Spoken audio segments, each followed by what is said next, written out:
भाई और बहनों, आज आप लोग नवीन बाबू को देखिए, हर सभा में जाते हैं, खुद माइक नहीं उठा पाते हैं, ठीक है, कोई आपत्ति नहीं है।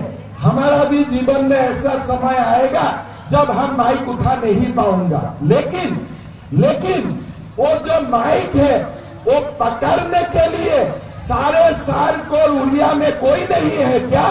वो माइक पकड़ने का काम भी आप हमें नहीं देगा क्या?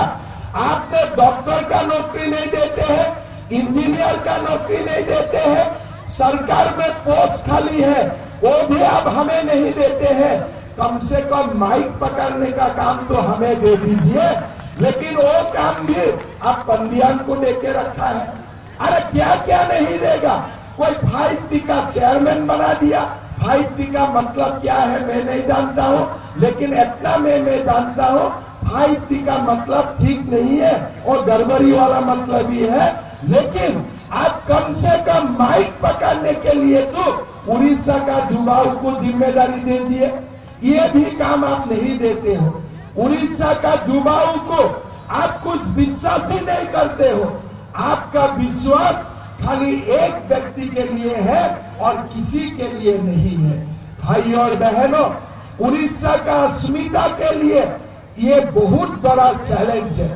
आज हम उड़ीसा का लोग नवीन बाबू को बताना पड़ेगा कि नवीन बाबू उड़ीसा में भी युवा है, उड़ीसा का युवाओं का अंदर में भी शक्ति है, खाली पंडियान में ही शक्ति नहीं है, हमारा दिल में भी, हमारा पास में भी इतना ही शक्ति है।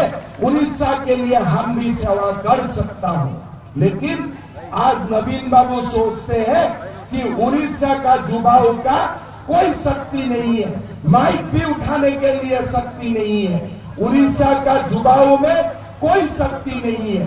भाई और बहनों, हमें जवाब देना पड़ेगा, हमें चुनाव में जवाब देना पड़ेगा।